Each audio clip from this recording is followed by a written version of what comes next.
Good morrow, lovely little ghost types, and welcome to the Dark Orchard for Laura Watson's Go With Me series. As was said in the intro, this is the Go With Me series. This is actually the second installment of the series. If you haven't seen January's installment, please click the link in the description or in the information card and go watch that one. If you have seen the first one, or if you just want to start with the second one, welcome to the Go With Me series. I'm Laura. In this series, I take you to different locations. I talk about 5 to 10 different PokéStops in those locations and discuss the history behind them. In this series, I take you to different locations, and at those locations we find PokéStops. That's where I discover the historical background or the artistic background behind each PokéStop. I'm going to try to do between 5 and 10 in each series, depending on how long it takes to explain things. Some things are deeper than other things, so we'll just see how it goes. For today's adventure, I'm going to the historic town Madison, North Carolina. Will you go with me? So this installment of Go With Me is going to have to be a little different, only because it's like a monsoon outside. It's been raining for literal days, like non-stop 4 days, and Madison's subject to flooding. So because the town is basically flooded, I went out and I played and I took some video of the different locations, but I didn't just like stand out in the rain and talk about them. So what I'm going to do is I'm going to show you the footage that I took of the location, show you the PokéStop, and then talk about it. Because I honestly didn't want to stand out in the rain, but if this happens again, I will. I'll stand out in the rain for you guys. But this time, I just wanted to see how this would work out, and see if it actually goes a little smoother, if I can talk a little better about things without the traffic and all that stuff. So we'll see. We're experimenting. This is only the second installment, so we'll see. So the first location, and probably the most flooded of all the locations we're going to talk about, was the Lindsay Bridge water access. The water access sign is a PokéStop. However, even if I wanted to, I couldn't have gotten down in there to spin because they've got it blocked off. Because it's flooded.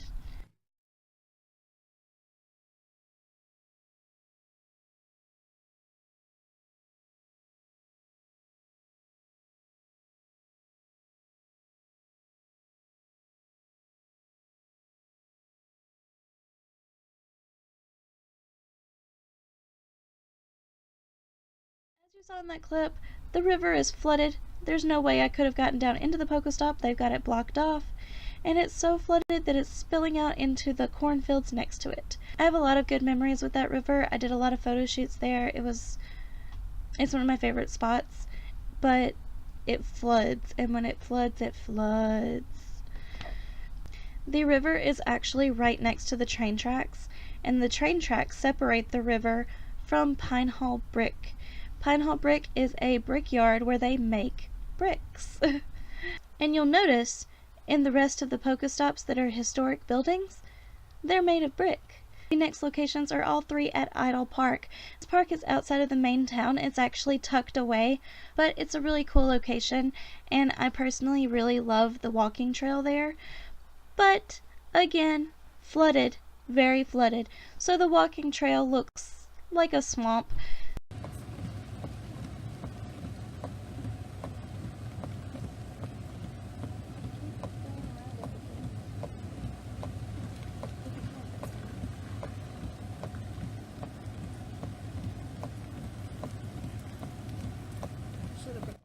But on a good day, there's a picnic shelter, there's a really awesome playground, and a baseball field.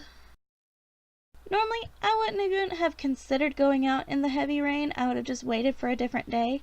But this was actually the clam pearl event, where you could do field research tasks and then get clam pearls. And I think they're just super cute, and I wanted one, so I got a few. I didn't get a shiny though. I know a lot of people did get shinies, but I didn't get a shiny. I did, however, catch a bunch of them, and I can't wait to evolve them and see what they turn into. The next location is the Pepsi mural. This mural is right across from Bob's Restaurant, which is one of the oldest restaurants. I can remember it when I was a little kid. I used to eat sweet potatoes from there. One of the many things people talk about when they talk about Madison is the food. We have a lot of restaurants that have withheld the tests of time. Two of those would be Bob's and a place called Fuzzy's, which is a barbecue place, and everyone knows North Carolina is famous for their barbecue. So this Pepsi mural is actually across the street from Bob's, and it's rather new. Madison recently has been painting the murals throughout town, and the Pepsi one is really cute, especially since Mayodan actually has a Coca-Cola mural, and Madison has a Pepsi mural.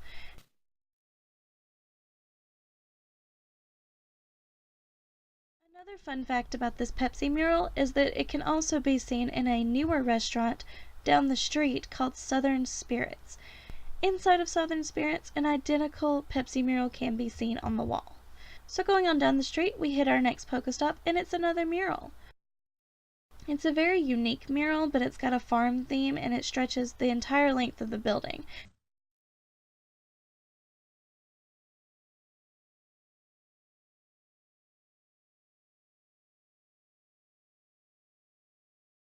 The building that it's on is actually now the DMV, but it used to be Scotton's shoe store, and oh my gosh, Scotton's was just perfect.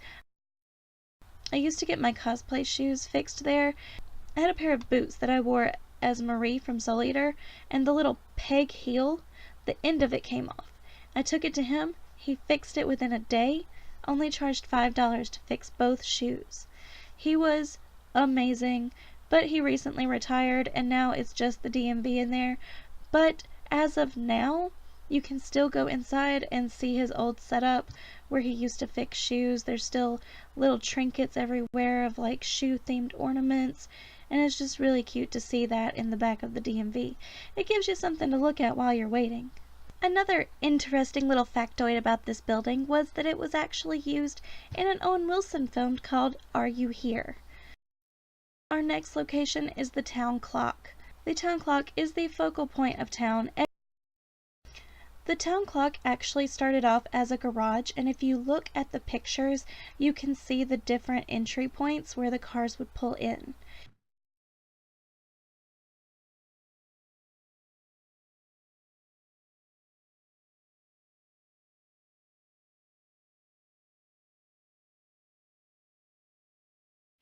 However, it turned into a business later, and they bricked up all of those entryways, and now there's just a door on the side. The clock and the bell inside were purchased for $600 by the town. All the local townspeople gathered together money so they could have something to... All of the townspeople gathered together $600 so that they could have something to represent not only their bicentennial in 1919, but also to honor all the veterans and all the fallen heroes in World War I. So shortly after World War I, the clock was ordered. However, it took a solid year for it to be forged, made, and sent to Madison, first by boat and then by train. Beside the clock tower is an old train station that is now a brewery. The historic cemetery on the outskirts of town dates back to the Civil War, to the founding of Madison, and a lot of Civil War soldiers are actually buried in that cemetery, and a lot of World War I heroes are buried in that cemetery as well. The cemetery is actually kind of creepy to me because, of course, this dates back to the Victorian era where they used to put cages around different graves. I don't know, there's just something spooky about it. There's one grave in particular where there's always animal bones. I don't get near it, but it's just spooky to me.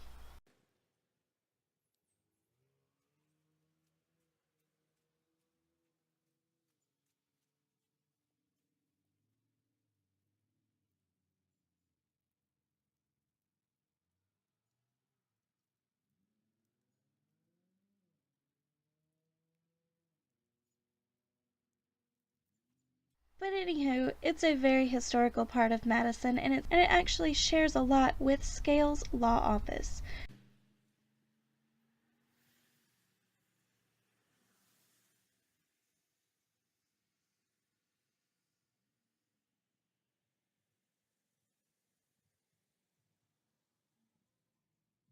This is a small law office that was restored. It was restored to match another historical place in town called Jordan's Cabin.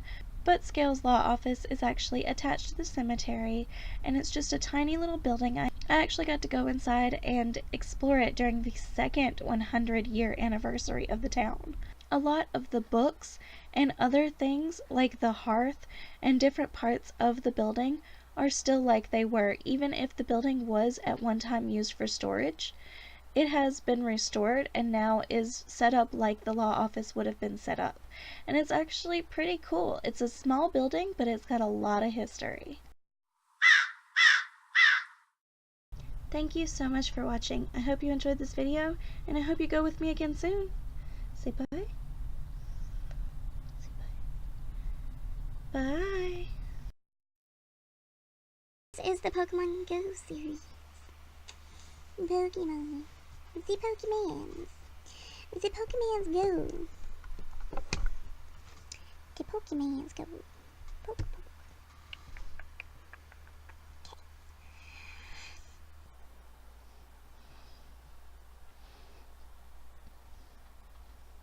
So this installment, we have a lot of restaurants. Train? Boat. Boat? I don't remember the name of it. What's the name of it? It's, Very briefly, like super briefly. Actually, I think you can only see the top of my head, and you can just see his hands because he was holding up a phone. But anyway, we're in it. He was actually paid to be in it, so he's like a paid extra in the film. So that's super cool. Grayson! Artistic meaning. What I did today was Say I'm a grump. I'm a grump. today I take you to the why can't I speak today? The next glow that can talk a little. Do that without burping. But, you know, on a not-so-flooded day. Brick is a big deal. And then I'm going to be here talking about them. And then I'll be back here talking about them. So shortly after World War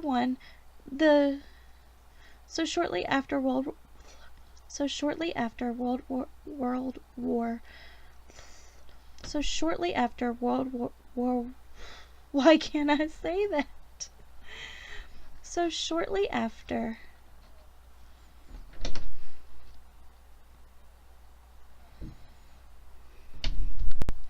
recently has been called We Are Here. Are You Here? I don't remember. I don't remember the name of it. Let me look. Today, Grayson, you cannot play nice. and it was the bell.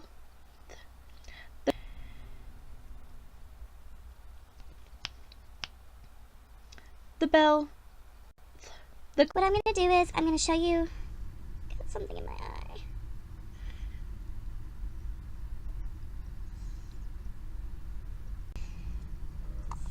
Grayson. Sound like it's a bye-bye. Artistic significance. If you haven't seen this, but the Lindsay Bridge, and we explore it.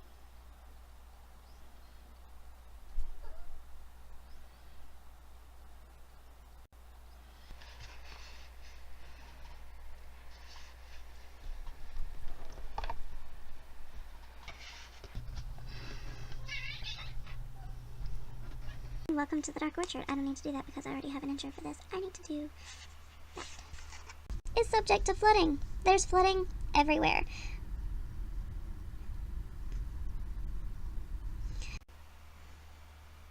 As was said in the intro,